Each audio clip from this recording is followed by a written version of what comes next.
नमस्कार. आपण पाहताय न्यूज 18 लोकमत. आपल्या सगळ्यांचं स्वागत. मी मिलिंद भागवत आणि मी रेणुका. आणि या वृत्तमालिकेत आपण बघणार आहोत राज्य सरकारने घेतलेला एक महत्त्वाचा निर्णय, नवी शक्ती देणारा हा कायदा काय आहे ते समजून घेणार आहोत. आणि या संदर्भातली बातमी बुलेटिनच्या सुरुवातीला आपण बघणार आहोत, कारण महिलांच्या सुरक्षेसाठीचा हा एक महत्त्वाचा कायदा आहे.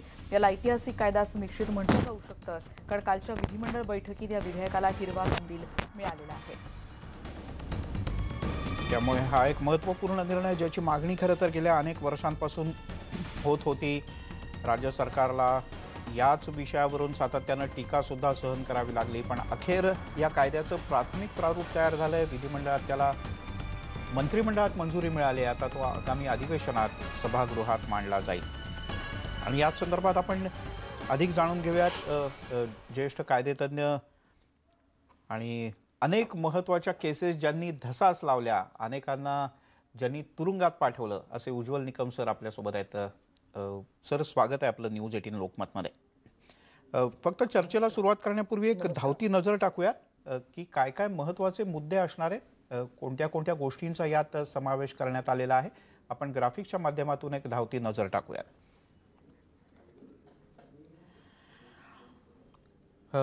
निकम सर, तुम्ही याच्यातले प्रमुख काही ठळक मुद्दे बघितले असतील.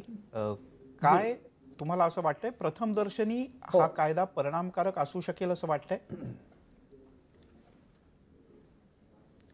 मिलिंदजी, स्पष्ट बोलायचं म्हणजे हा एक महाराष्ट्र सरकारने क्रांतिकारक पाऊल उचललेलं आहे. मी क्रांतिकारक पाऊल एवढ्याकरता म्हणेल की यात काही नवीन तरतुदी ज्यांचा अंतर्भाव करण्यात आलेला आहे, की ज्याचा यापूर्वी कोणत्याही कायद्यात असा स्पष्ट उल्लेख करण्यात आलेला होता. फाशीची शिक्षा ही प्रत्येक कायद्यात आहे, त्याच्याबद्दल मी म्हणणार नाही. परंतु या विशेषतः स्त्रियांवरील अत्याचार, मग बलात्कार असतील, ऍसिड हल्ला असेल किंवा लहान मुलांचे अत्याचार असतील, यामध्ये एक अशी तरतूद आता ह्या नवीन एक शक्ती कायद्यामध्ये, विधेयकामध्ये अशी आहे, जो येऊ पाहत आहे की विशेषतः ज्या लॅबॉरेटरीज आहेत, प्रयोगशाळा आहेत, ज्यांच्याकडे आम्ही अहवाल मागत असतो, यांचा अहवाल खटला सुरू झाल्यानंतर देखील मिळत नाही आणि परिणामी त्याचा आरोपीला फायदा होत असतो. आणि म्हणून या शक्ती कायद्यान्वये पहिल्या प्रथम, म्हणजे आजपर्यंत आपल्या देशात अनेक कायदे निर्माण झालेत, परंतु कायद्यान्वये देखील अशा FSL लॅबॉरेटरीजना कुठलंही बंधन नव्हतं की त्यांनी विशिष्ट मुदतीत अशा प्रकारचे त्यांचे अहवाल दिले पाहिजेत. ज्याला आपण म्हणतो रासायनिक तज्ज्ञांचा अहवाल असेल किंवा ब्लड DNA रिपोर्ट असतील, हे विशिष्ट मुदतीत दिले पाहिजे. दिले नाही तर ते अकाउंटेबल राहतील. निश्चितपणे हा एक मोठा आमूलाग्र बदल आहे. दुसरा म्हणजे महत्वाचा यातील या कायद्याचा बदल असा आहे की जो आतापर्यंत तपासाचा कालावधी होता, साधारणतः 2 महिने 3 महिने असायचा, परंतु हा सरकारने आता 15 दिवसाकरता निश्चित केलेला आहे. माझ्या मते हे कायदे देखील हा 15 दिवसाचा कालावधी, म्हणजे ज्याच्या अर्थात ताबडतोब निर्णय दिला जाईल, खटल्याचं व्यवस्थित लागेल, न्याय मिळेल, कारण नुसतं justice not to be done but appears to be behind. तिसरी महत्वाची तरतूद याच्यामध्ये अशी आहे की ऍसिड हल्ला आणि विनयभंगातील किंवा लहान मुलांच्या याच्यातील पीडितांची नावं कुठेही जाहीर केली जाऊ शकणार नाहीत आणि केल्यास त्याला कायदेशीर त्याला गुन्हा होऊन समजण्यात येईल. ही एक महत्वाची तरतूद आहे. आणि त्याचबरोबर फाशीची शिक्षा आहे, बलात्कार असेल, ऍसिड हल्ला असेल आणि बालकांना अत्याचार एका मृत्यूदंडाची तरतूद आहे. विशेषतः आणखी एक महत्वाची तरतूद या कायद्यामधील अशी आहे की ऍसिड हल्ला प्रकरणी जर त्या पीडितेचा चेहरा विद्रूप झाला असेल तर आरोपीला मोठी नुकसान भरपाई द्यावी लागेल. त्या नुकसान भरपाईतून त्या पीडितेला जो खर्च येत असेल, प्लॅस्टिक सर्जरी असेल किंवा इतर काही तत्सम खर्च असेल, तर तो भागवला जाईल. आणि म्हणून अशा प्रकारच्या विविध तरतुदीचा, म्हणजे खटला चालवण्याचा कालावधी देखील हा 30 दिवसाचा आणलेला आहे. 30 दिवसात याचा निकाल लागला पाहिजे असं एक बंधन आहे. अर्थात ह्या जरी तरतुदी आज सरकारने, महाराष्ट्र सरकारच्या मंत्रिमंडळाने मंजूर केल्या असल्या तरी हे विधेयक विधानसभेत पारित व्हायला हवं आणि त्याच्यानंतर केंद्र सरकारची त्याला मंजुरी लागेल आणि केंद्र सरकारची मंजुरी मिळाल्यानंतर याचं कायद्यात रूपांतर होईल. पण प्राथमिक दृष्ट्या हा कायदा गुन्हेगारांच्या उरात धडकी बसवणारा राहील याबद्दल मला शंका नाही आहे.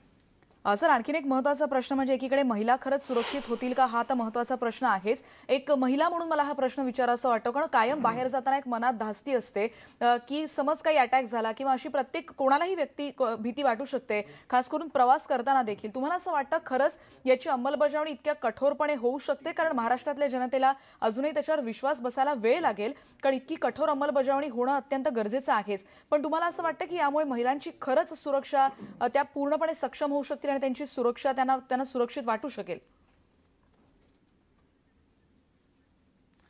सरकारचा हा प्रामाणिक प्रयत्न आहे की महिलांचे कायद्यान्वये सबलीकरण करणं, गुन्हेगारांना कायद्याची भीती बंदुकीच्या गोळीसारखी वाटली पाहिजे.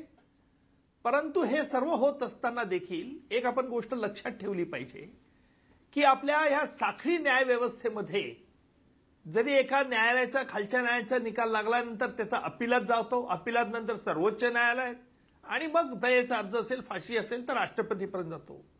हा जो प्रवास आहे हा प्रवास देखील कुठेतरी कटशॉट केला पाहिजे. माझा व्यक्तिगत अनुभव असा आहे, अनेक स्त्रियांवरील मी अत्याचाराचे खटले चालवले, काहींना त्या ऍसिडच्या फाशीची शिक्षा देखील झाली. परंतु सत्र न्यायालयाने फाशी दिल्यानंतर हायकोर्टामध्ये उदाहरण घ्यायचं तर शक्ती मिल गँग रेप केस, त्याच्यात फाशी शिक्षा 3 लोकांना झाली आहे, गेल्या 3 वर्षापासून झालेली आहे. परंतु आज उच्च न्यायालयात ते प्रलंबित आहे, कारण आरोपीतर्फे त्या कायद्याला आव्हान देण्यात आलं होतं की याच्यात जरी फाशीची शिक्षा असली निर्भयानंतर तरी ते जिवंत आहेत, म्हणजे पीडित जिवंत होती आणि म्हणून तिला त्या आरोपीला फाशी देऊ नये. पण अशा तऱ्हेचे वेगवेगळे बचाव घेऊन या साखळी न्याय व्यवस्थेमध्ये अपील ते अपील, तारीख पे तारीख याप्रमाणे हा निकाल लांबणीवर पडतो. परिणाम असा होतो, कोल्हापूरचा बाल हत्याकांड चालवला, 18-20 वर्षापूर्वी लहान लहान मुलांना ठार केलं होतं 2-3 स्त्रियांनी, त्यांना फाशीची शिक्षा सर्वोच्च न्यायालयाने कायम केली, राष्ट्रपती दयेचा अर्ज फेडला. परत मुंबई उच्च न्यायालयामध्ये त्यांनी अर्ज केला की दयेचा अर्ज राष्ट्रपतींनी लवकर निकाली काढला नाही म्हणून फाशीची टांगती तलवार होती, आजही त्यांना फाशी झाली नाही. सांगण्याचं तात्पर्य असं की आम्ही कायदा फक्त सक्षम करून चालणार नाही, त्या साखळी न्याय व्यवस्थेमध्ये देखील अशा पद्धतीची काहीतरी तरतूद केली पाहिजे. परंतु हे सर्व करत असताना प्रामाणिकपणे मला हे देखील सांगावंसं वाटेल की आमचं कायद्याचं तत्व असं आहे की 100 सुटले तरी चालतील, परंतु एका निर्दोष माणसाला शिक्षा होता कामा नये. आणि म्हणून हा झटपट न्यायाच्या व्यवस्थेमध्ये आम्ही हे देखील बघितलं पाहिजे की कोणावरती अन्याय तर होणार नाही. पोलिसांनी कोणाला निर्दोष माणसाला अटक करून चार्जशीट दाखल केलं नाही, कारण काही वेळेला असं होतं की एखादी गंभीर स्वरूपाची घटना घडते, स्त्रियांवरील अत्याचार, गवगवा फार होतो, पोलिसांवरती दडपण येतं आणि अशा वेळेला काही वेळेला जनप्रेशरमुळे देखील काही वेळेला आरोपी लवकर अटक होण्याची, म्हणजेच काय की काही वेळेला निर्दोष लोकांना देखील अटक होण्याची शक्यता असते आणि म्हणून पोलिसांना ताऊन सुलाखून घ्यावं लागेल. परंतु जिथे प्रत्यक्ष पुरावा आहे किंबहुना जिथे डॉक्युमेंटरी एव्हिडन्स आहे, सर्कमस्टन्शियल एव्हिडन्स आहे, तिथे मात्र पोलिसांनी तपास यंत्रणेने कसोशीने प्रयत्न केले पाहिजे. मला याद्वारे आपल्याद्वारे एकच सुचवा असं वाटतं की आमच्या तपास यंत्रणेला देखील त्या दृष्टिकोनातून सक्षम करणं आज जरुरीचं आहे. नुसतं कायदा कठोर करून चालणार नाही, तर तपास यंत्रणा देखील प्रशिक्षित करणं हे देखील एक आव्हानात्मक काम असेल.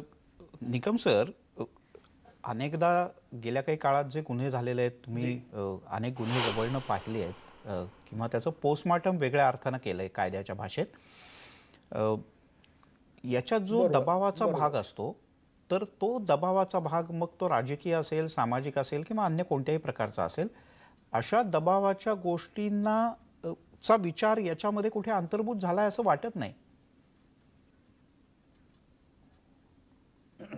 नाही, असं आहे की हे बघा, सरकार ज्या वेळेला एखादा कायदा आणू इच्छितं, सरकारची प्रामाणिक हीच इच्छा असते की गुन्हेगाराच्या विरुद्ध भक्कम पुरावे आलेले असावेत. सरकारची हीच इच्छा असते की पोलीस अधिकाऱ्यांनी देखील ज्यांनी गुन्हा केलाय त्यांनाच पकडलं पाहिजे. आणि म्हणून अशा या पार्श्वभूमीवरती जर कुठल्या तरी दबावामुळे प्रसारमाध्यमांचाही दबाव येऊ शकतो, नाही असं नाहीये, गुन्हेगार सापडत नाहीत, एखादा खून होतो, अजून काही नाही, 2 महिने झाले, गुन्हेगार मोकाट, असं आहे की पोलिसांना देखील आम्ही वेळ दिला पाहिजे गुन्हा शोधताना. त्याच्यामुळे प्रसार माध्यमांची ही नैतिक जबाबदारी आहे की पोलीस ज्यावेळेला तपास करत असतात त्यावेळेला खरोखर गुन्हेगारापर्यंत जातात की नाही. मी हे समजू शकतो की जर पोलीस तपास यंत्रणा गलथानपणे तपास करत असेल, त्यांच्या तपासामध्ये हेतुपुरस्कर उणीवा दोष आढळत असतील तर त्याला ते शिक्षेला पात्र आहेत. परंतु पोलिसांचा जर प्रामाणिक प्रयत्न असेल गुन्हेगार शोधण्याचा आणि पोलीस प्रामाणिकपणे सांगत असतील तर त्याच्यावरती आम्ही विश्वास ठेवला पाहिजे. पण आपण बोलतो आहोत स्त्रियांच्या अत्याचारांवरती घटनेबद्दल काय, आणि म्हणून आज आम्हाला सेन्सिटिव्ह करणं जरुरीचं आहे. मी मध्यंतरी एक दिल्लीची नर्स खटला चालवत होतो. मुंबईला लोकल स्टेशनवरती उतरली ती आणि स्टेशनवर उतरल्यानंतर त्या दिल्लीच्या मुलांनी तिचा पाठलाग करून तिच्या तोंडावरती ऍसिड फेकून दिलं. संपूर्ण चेहरा जळला तिचा. तिचा ऍसिड तिच्या लंग्स पर्यंत गेलं. लक्षात घ्या, मी तिचा तुम्हाला कलमी नाव मुद्दामून घेत नाही, पण तिची नेव्ही मध्ये नर्स म्हणून तिची नियुक्ती झाली इंडियन नेव्ही मध्ये, आणि ती नोकरीवरती जॉईन होण्याकरता दिल्लीहून मुंबईला येत होती. ऍसिड फेकल्यामुळे लंग्स मध्ये चेहरा तर गेला, लंग्स मध्ये किती वेदना झाल्या. 8 दिवस ती जिवंत होती. 8 दिवसानंतर ती मरण पावली. आरोपीला शिक्षा झाली. ती शिक्षा पुढे एक्झिक्यूट झाली की नाही याचा मला अजून पत्ता नाही, परंतु माहित नाही. परंतु सांगण्याचं तात्पर्य असं की अशा प्रकारच्या खटल्यांना तातडीने प्राधान्य दिलं पाहिजे. आम्ही फास्ट ट्रॅकच्या कोर्टाच्या गोष्टी करतो. निकम सर, मुद्दा मांडला त्याला जोडून मला विचारायचं आहे, एवढे खटले तुंबलेले. फास्ट ट्रॅक आहे, आता याच्यात दिवसांची तरतूद आहे की 90 दिवसांचा कालावधी 45 दिवसांवर आणलाय. ह्या सगळ्या गोष्टी बरोबर आहेत, पण शेवटी आपण आरोपीला त्याचा गुन्हा सिद्ध होईपर्यंत किंवा गुन्हा सिद्ध झाल्यानंतर सुद्धा आपण वरच्या न्यायालयात दाद मागण्याची संधी देतोच ना. तर हे वरच्या न्यायालयात गेल्यानंतर जसं तुम्ही मगाशी उल्लेख केला होता की त्याला एक कालावधीची मर्यादा असली पाहिजे, अगदी राष्ट्रपतींच्याकडे दाद मागेपर्यंत सुद्धा. तर याची तरतूद याच्यात असायला हवी का? म्हणजे आपण राष्ट्रपतींना नाही म्हणू शकणार की तुम्ही 30 दिवसात निर्णय द्या, पण अदर दॅन राष्ट्रपती आपण सगळ्यांना असं या कायद्यात उल्लेख केला पाहिजे. ती घटनेमध्ये नाही, त्याला केंद्र सरकारचं सेंट्रल लेजिस्लेशन लागेल. महाराष्ट्र सरकारने काही सुप्रीम कोर्टावरती बंधन आणू शकत नाही. त्याच्यामुळे केंद्राने देखील याच्यात पावलं उचलली गेली पाहिजे. आणि शेवटी हा जरी आपला आणला असला कायदा, शक्ती कायदा, तरी जोपर्यंत केंद्र सरकार याला मंजुरी देते, काय आहे की केंद्र सरकारला मंजुरी देण्याच्या अगोदर या सगळ्या बाजूंनी विचार केला पाहिजे. कारण नाहीतर एखादा कायदा रद्दबातल होणं हे नेहमीच वाईट असतं. आणि म्हणून महाराष्ट्र सरकारला देखील हा पुन्हा विचार करावा लागणार आहे. केंद्र सरकारकडे ही मागणी करावी लागेल की सर्वोच्च न्यायालयापर्यंत जाण्याच्या अशा प्रकारचे जे गुन्हे असतात स्त्रियांवरील, विशेषतः जिथे ऍसिड हल्ला असेल किंवा लहान मुलांच्यावरती अत्याचाराच्या घटना असतील किंवा बलात्काराच्या घटना असतील, निर्भया खटल्याला देखील किती वेळ लागला. क्युरेटिव्ह पिटिशन, रिव्ह्यू पिटिशन, अशा प्रकारचे पिटिशन पे पिटिशन करून सर्वोच्च न्यायालयाने शेवटी ते डिसमिस केल्यानंतरही लोक क्युरेटिव्ह पिटिशन करत होते. सर, मग या सगळ्या केसमध्ये असाच प्रश्न उपस्थित होतो, म्हणजे जर कायद्याचा वचक किंवा धाक हवा असेल आणि अशा घटना पुन्हा घडू नयेत असं प्रत्येक महिलेला काय किंवा कोणालाही वाटत असतं की अशी कोणाबद्दलही घटना होऊ नये. मिलिंदनी जो प्रश्न विचारला होता त्यालाच अनुसरून असा प्रश्न की जर याला आता हे प्रारूप आहे, म्हणजे अजून पूर्ण त्याची अंमलबजावणी होईपर्यंत एक मोठी प्रोसिजर आहे, तर या सगळ्या गोष्टींचा तुमच्यासारख्या आणखीन कायदातज्ञांकडून त्याचं मार्गदर्शन घेऊन याच सगळ्या गोष्टींचा अंतर्भाव या प्रोसेसमध्ये आधीच नाही का करता येणार, जेणेकरून जेव्हा तो लागू होईल तेव्हा त्याची अंमलबजावणी अगदी कठोर आणि सक्षमपणे होऊ शकेल? नाही, असं आहे की महाराष्ट्र सरकारने देखील हा कायदा आणण्या अगोदर वरिष्ठ अधिकारी, पोलीस महासंचालक यांच्या समवेत त्यांनी अभ्यास केला असावा, असं दिसतंय सकुदर्शनी. आणि म्हणून जोपर्यंत या कायद्याविषयी आणि कायदे तज्ञांची त्यांनी चर्चा केली असावी, माझ्याशी काही चर्चा तशी झाली नाही, परंतु ज्या कोणी कायदे तज्ञांची चर्चा केली असेल त्यांनी सांगोपांग हा निश्चित विचार केला असेल. परंतु एक गोष्ट मात्र निश्चित की आपण जे आता मगाशी म्हणालात की याचा धाक वाटला पाहिजे. कायद्याची भीती निर्माण व्हायलाच हवी, आणि ही कायद्याची भीती निर्माण करण्याचं काम फक्त कायद्यामध्ये नाही तर तुमच्या आमच्यावरती आहे.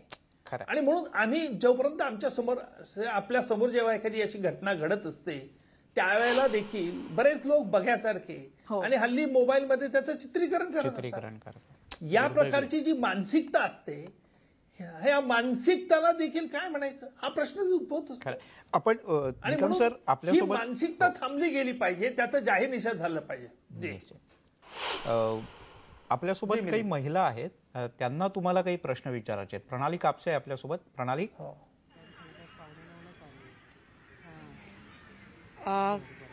मी सध्या भांडूप परिसरामध्ये आहे आणि या भांडूप परिसरामध्ये मनसेच्या ज्या पदाधिकारी महिला आहेत त्या आपल्या बरोबर आहेत. बहुतेकींनी या निर्णयाचं स्वागत केलेलं आहे किंवा हे जे काही कायदे होऊ घातलेले आहेत त्याचं ते स्वागत करतात त्यातल्या तरतुदींचं, परंतु काही प्रश्न सुद्धा त्याच्यामध्ये उपस्थित करण्यात आलेले आहेत. आपण सुरुवात करूया अनिशाजींकडून. अनिशाजी, एकूण हा कायद्यामध्ये काही महत्वाच्या तरतुदी केलेल्या त्याच्याबद्दल तुम्ही त्याचं स्वागत करतायत, परंतु काही मुद्दे अजूनही अनुत्तरित राहतात किंवा काही मुद्द्यांवर लवकर कारवाई होत नाही असं आपल्याला वाटतं. काय प्रतिक्रिया आहे तुमची? सर्वप्रथम सरकारचं खरोखरच स्वागत आहे. आज हा कायदा, जसा दिशा कायदा आंध्र प्रदेशात आला त्यानंतर माननीय आमचे राजू पाटील आमदार आहेत, त्यांनीही हा कायदा महाराष्ट्रात लागू करावा यासाठी मागणी केली होती. मी खरोखरच स्वागत करते. आज महिलांवर होणारे जे अत्याचार आहेत, महिला व बालकांवर होणारे अत्याचार आहेत, ते कुठेतरी थांबले पाहिजेत. या गोष्टीतून हा जो कायदा झालेला आहे आणि ह्या कायद्यामध्ये सर्वप्रथम एक जन्मठेप जी आहे त्याची जी तरतूद केली आहे, परंतु त्या कालावधीला वेळ लागतो. मग ते अपील करतात कोर्टात जाऊन. त्या कालावधी तुम्ही 6 महिन्यावरती आणलाय, तर तिथे कुठेतरी हा शिक्षेला बगल कुठेतरी मिळते, ती होऊ नये. जन्मठेप ही झालीच पाहिजे, किंवा मी तर म्हणेल त्याच्याही पलीकडे जाऊन जी काही शिक्षेची तरतूद सुद्धा करण्यात आलेली. फाशीची शिक्षा जी आहे ती खरोखरच योग्य आहे. असे जे आहेत, काहींना वाटेल की योग्य नाहीये, त्याच्यामध्ये पण काही बगल आहेत किंवा त्याच्यामध्ये पळवटाही आहेत, त्या पळवट्या काढल्या जातात या कायद्यातून. फाशीची शिक्षा योग्यच आहे असं मला वाटतं. नक्की. सायबर क्राईम बद्दल सुद्धा याच्यामध्ये अंतर्भूत करण्यात आलेलं आहे. आजपर्यंत त्या मुद्द्यांचा कुठे फारसा समावेश केला गेलेला नव्हता, परंतु गेल्या काही वर्षामध्ये आपण पाहतोय सायबर क्राईम वाढत चाललेले आहे. महिलांची बदनामी करणं असो, त्यांना धमकावणं असो, अशा गोष्टी थेट समोर येऊन न करता इंटरनेटवर किंवा सोशल मीडियावर केल्या जातात. त्याबद्दल काय आपली प्रतिक्रिया आहे? महिला सर्वप्रथम स्वागत आहे या कायद्याचं. निदान कायदा बनवण्यासाठी सरकारने पावलं उचलली, त्याबद्दल त्यांचं अभिनंदन. आणि ज्याप्रमाणे महिला सर्व क्षेत्रात काम करत होत्या, तसंच आता आधुनिक त्या फेसबुक, व्हॉट्सअप सगळी माध्यमं पूर्णपणे वापरतायत. पण त्याच्यामध्ये त्यांनी टाकलेले फोटो, त्यांची फॅमिली फोटो किंवा आपल्या पतीसोबतचे फोटो, आपल्या मित्रासोबतचे फोटो, त्याचा गैरवापर केला जातोय आणि वेगळ्या पद्धतीने वापरले जात आहेत, नको त्या साईटवरती वापरले जात आहेत. तर याचाही शोध लागायला बरेच दिवस, आमच्याकडेही तक्रारी याच्या येतात, पण याचा शोध लागायला बराच कालावधी जातो. निदान ही प्रक्रिया फास्ट व्हावी, तत्परतेने याचा शोध लावला जावा, या तक्रारींची दखल घेतली जावी. कारण तक्रारींची दखल मुळात घेतली जात नाही. सायबर क्राईम आपला आहे, सेल आहे, पण तिथे त्या महिलेला त्या गोष्टी नाहीये बेसिकली असं वाटतं. हो, गांभीर्य नाही, अजूनही गांभीर्य नाही. ते गांभीर्याने घेतलं पाहिजे, कारण आत्ताचा जमाना हा सोशल मीडियाचा आहे, हा सगळ्या गॅजेट्सचा आहे, इंटरनेट आणि कम्प्युटर्सचा आहे. आणि याच्यामध्ये महिलांनी वापर करताना किती, प्रत्येक वेळेला किती जपून राहायचं. अगदी महत्त्वाचा प्रश्न रस्त्यावर चालताना जपून राहतो तसं आपल्या भगिनींनी उपस्थित केला. आणि हाच मुद्दा घेऊन उज्ज्वल सरांकडे जाणार आहे. उज्ज्वल सर, आपण प्रतिक्रिया ऐकत असाल तर महिलांनी देखील एक मुद्दा उपस्थित केला की आधी एवढा मोबाईलचा वापर नव्हता, पण हल्ली त्याचा आमिष दाखवून किंवा त्याचा महिलांना वापर करून देखील महिलांना त्यामध्ये फसवलं जात आहे. यासाठी, या दृष्टीने हे कायद्यातून कशा पद्धतीनं याची अंमलबजावणी होताना दिसू शकेल? नाही, निश्चितपणे आपल्या पोलीस डिपार्टमेंटने देखील सायबर सेलला या निमित्ताने आधुनिक ट्रेनिंग देण्याचं सुरू केलेलं आहे.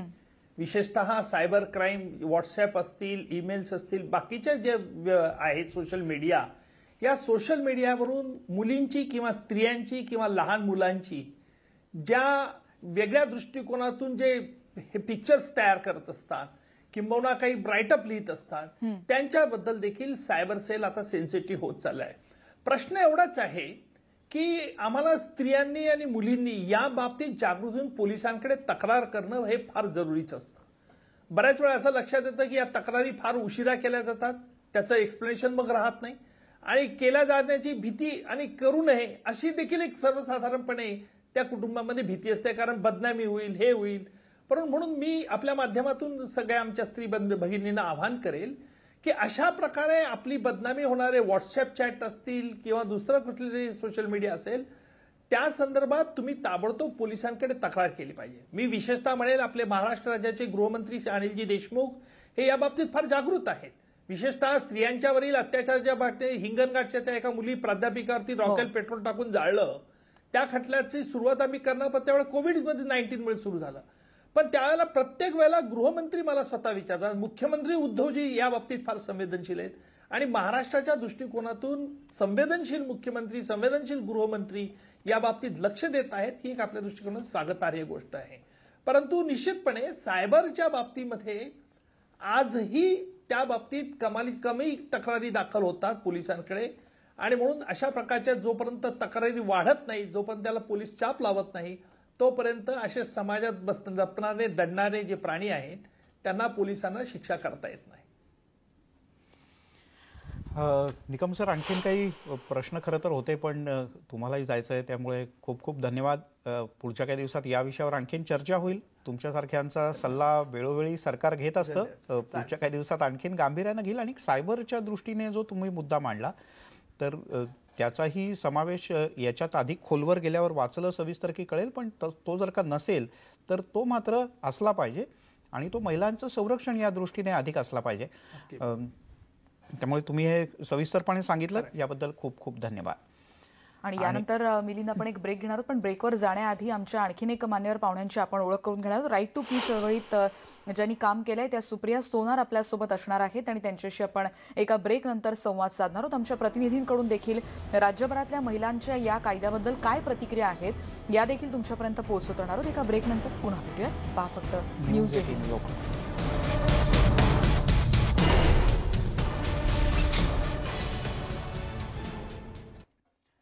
ब्रेक नंतर आपल्या सगळ्यांचं पुन्हा एकदा स्वागत.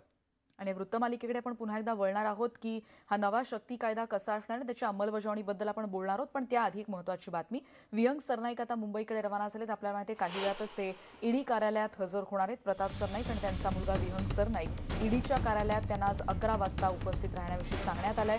अधिक माहिती घेणार आहोत. अजित मांढरे आता आपल्या आमचे प्रतिनिधी आता आपल्या सोबत आहेत. अजित, आत्ताचे अपडेट्स. रेणुका, आज प्रताप सरनाईक आणि त्यांचा मुलगा विहंग सरनाईक हे दोघंही ईडी चौकशीला हजर राहणार आहेत.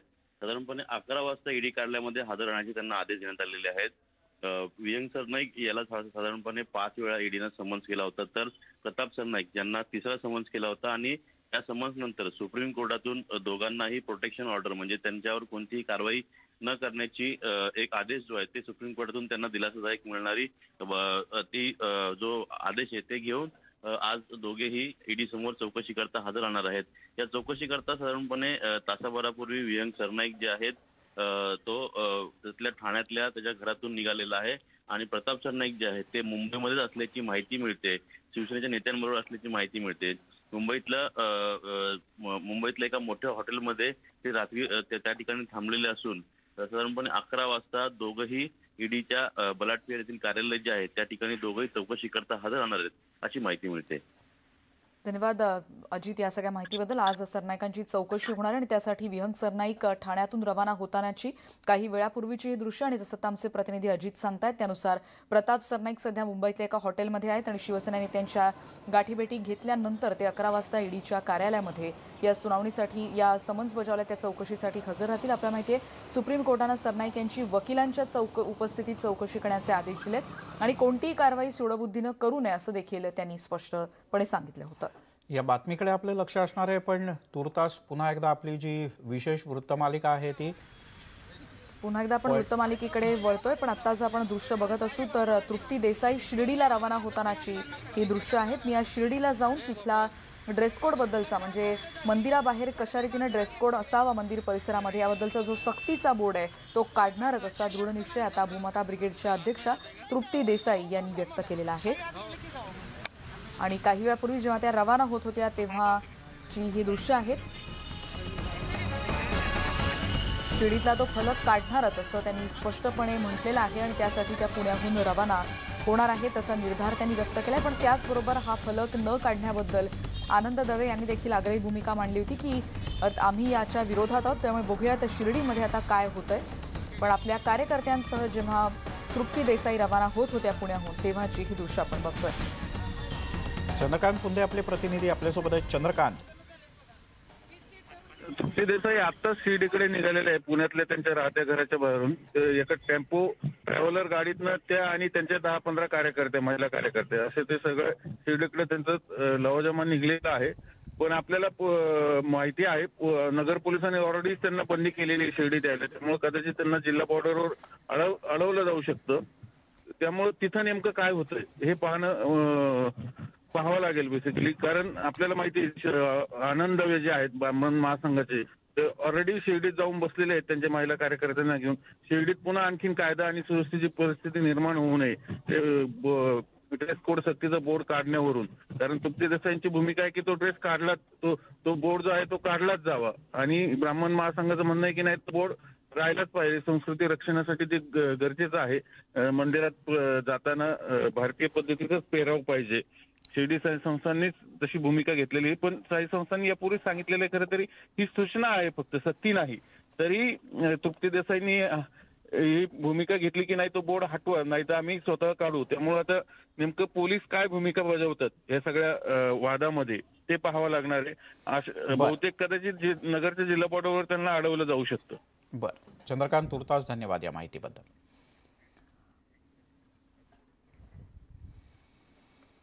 त्यामुळे शिर्डीकडे निघाल्या तृप्ती देसाई आणि बऱ्याच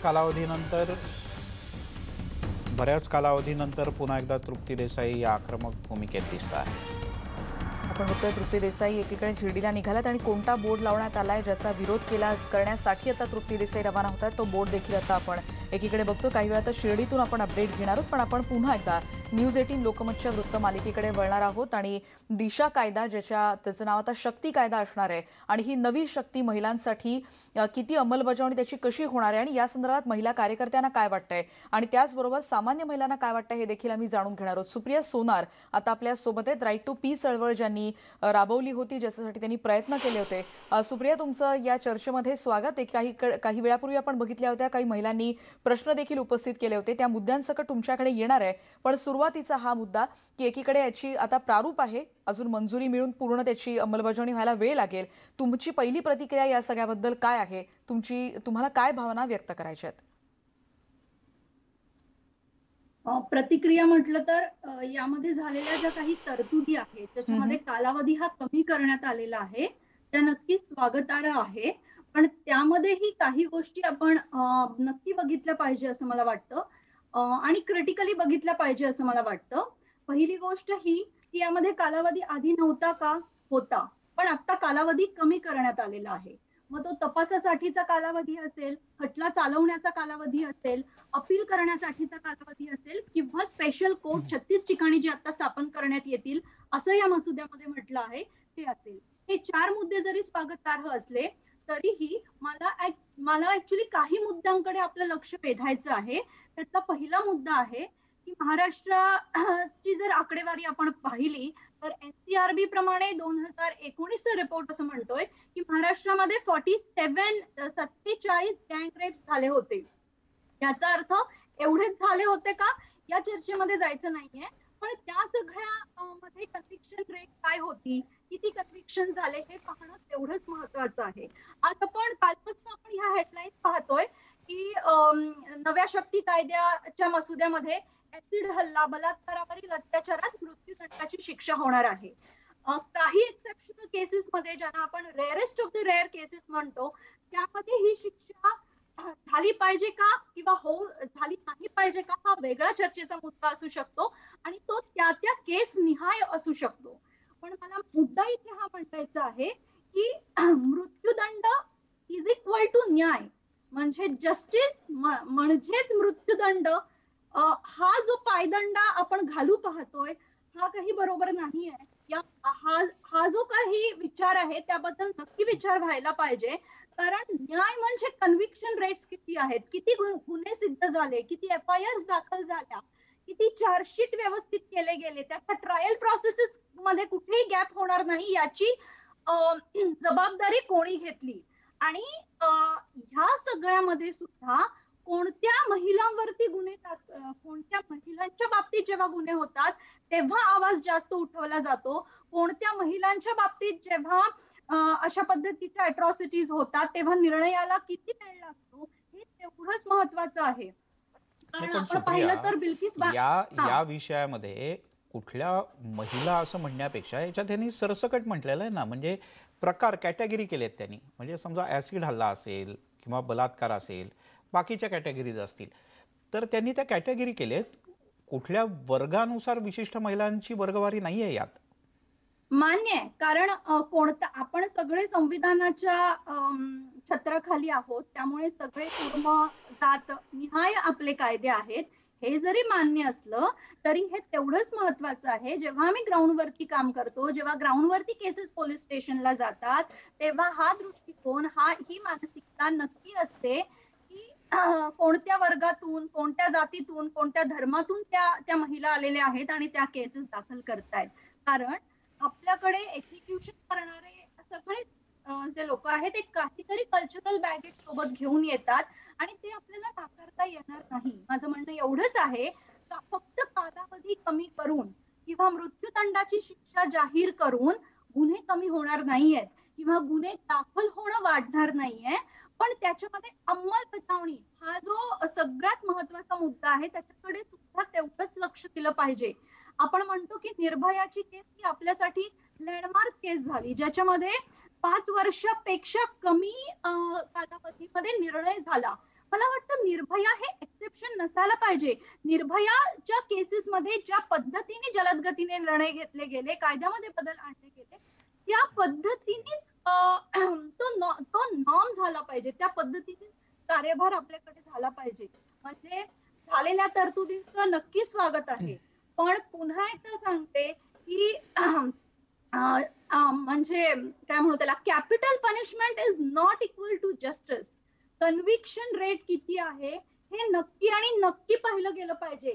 निश्चितच आपण बघतोय की कन्व्हिक्शन रेट बद्दल सध्या त्या बोलतायत आणि अंमलबजावणीचा मुद्दा आहेच. या चर्चेत आपण पुन्हा एकदा सहभागी होणार आहोत, पण एक ब्रेक घेणार आहोत आणि ब्रेक नंतर आमच्या प्रतिनिधी प्रणाली कापसे देखील आता आपल्यासोबत आहेत, त्यांच्याकडेही जाणार आहोत. एका ब्रेक नंतर पुन्हा भेटूयात.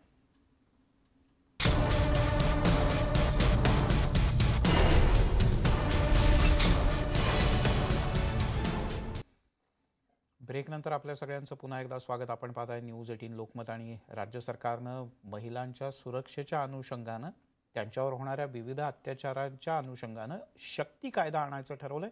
मंत्रिमंडळात त्याला मंजुरी दिली.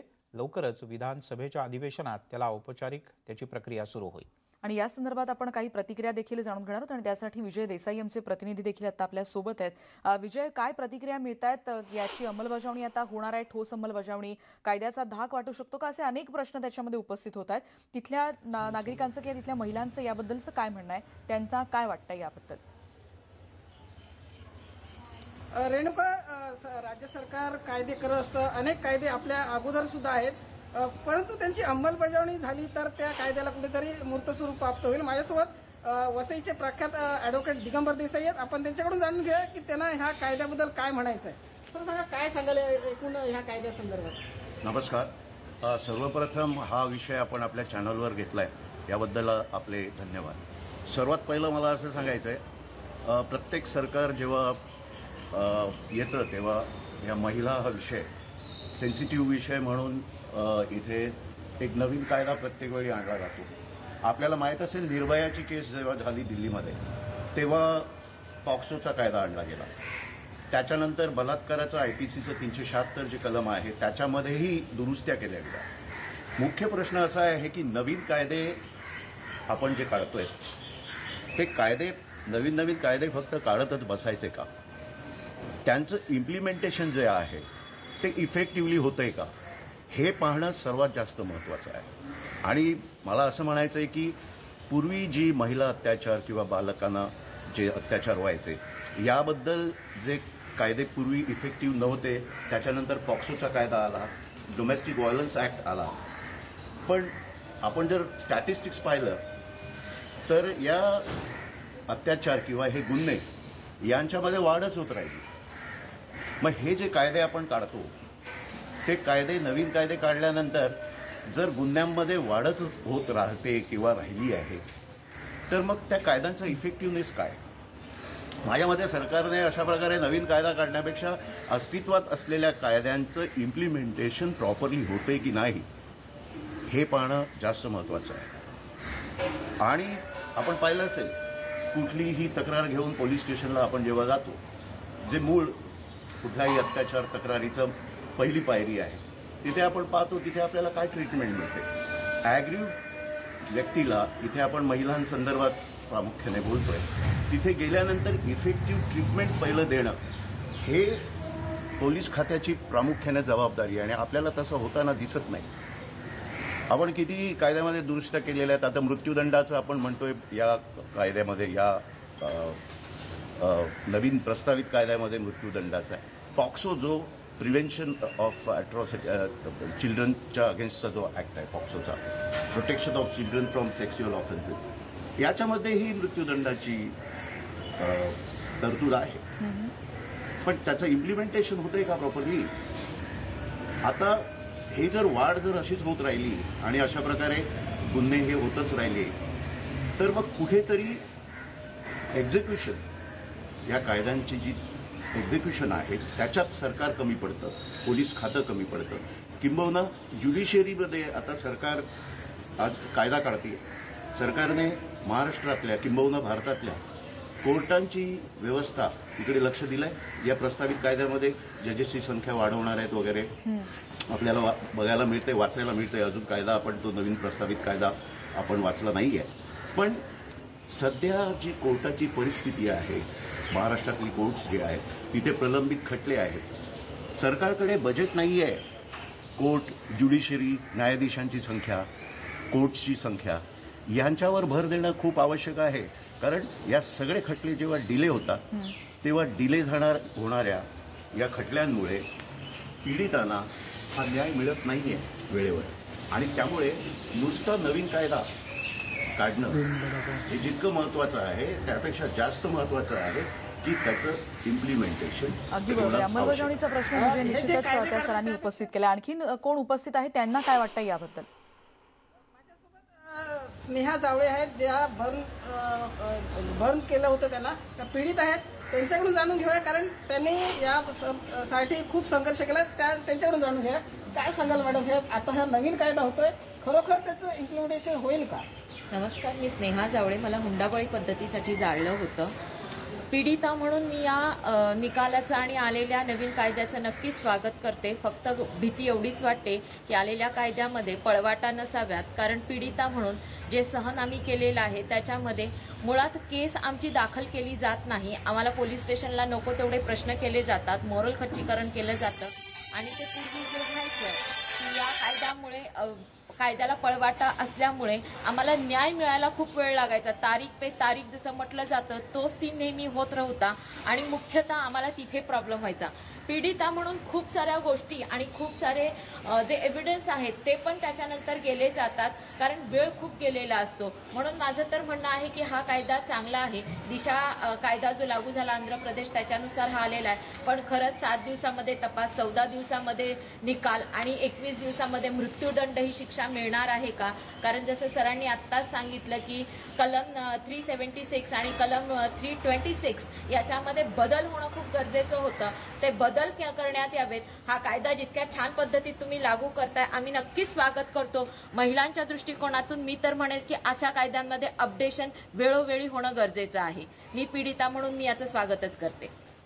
पीडितांनी याचं स्वागत केलेलं आहे, परंतु हा जो कायदा आहे तो कायदा कुठेतरी पोलीस स्टेशनला गेल्यानंतर त्याचा इफेक्ट झाला पाहिजे. त्या पोलिसांनी त्याची दखल घेतली पाहिजे असं यांचं म्हणणं आहे. रेणुका मॅडम. विजय, पण त्याचबरोबर आता जे ॲडव्होकेट सर उपस्थित आहेत त्यांना हा प्रश्न विचारता येईल का की जे मुद्दे त्यांनी आता उपस्थित केले, म्हणजे ज्याच्यामध्ये आधीच्या कायद्याची कठोरपणे होणारी अंमलबजावणी, त्याचबरोबर न्यायालयांचा म्हणजे जिथे अंमलबजावणी केली जाणारे न्यायालय असतील, पोलीस असतील, तिथपर्यंत याचं शिक्षण किंवा याबद्दलच्या सगळ्या तरतुदी पोहोचवण्यासाठीचा किती कालावधी असतो आणि ते सक्षम करण्यासाठी किती वेळ लागू शकतो? तर सांगा, आपले तुम्ही आता जो मुद्दा मांडलाय ते इम्प्लिमेंटेशन होत नाही, त्यासाठी किती काय करायला पाहिजे? शिक्षण काय करायला पाहिजे? शिक्षण यावरती झालं पाहिजे का? सर्वात पहिलं क्रिमिनल प्रोसिजर कोड जो पोलिसांना दिलेलं एक मुख्य हत्यार जे आहे, हा जो कायदा आहे याची इम्प्लिमेंटेशन किंवा याचा वापर पोलीस करत असताना पोलिसांना प्रामुख्याने पोलिसाची भरतीच मुळात ही कायद्याचं पूर्ण प्रशिक्षण घेतलेलाच पोलीस अधिकारी असला पाहिजे.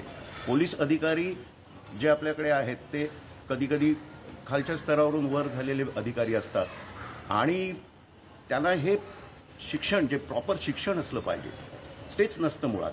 त्यामुळे मुळच जिथे गुन्ह्याची सुरुवात किंवा गुन्हा जिथे इम्प्लिमेंटेशन जिथून सुरुवात होते त्या पोलीस स्टेशनलाच ह्याचा इफेक्टिव्हनेस हवा तसा दिसत नाही आणि तीच पाया आपला जो आहे आपल्या या सिस्टमचा तोच मुळात दूषित आहे किंवा तोच थोडासा ठिसूळ आहे असं माझं मत आहे.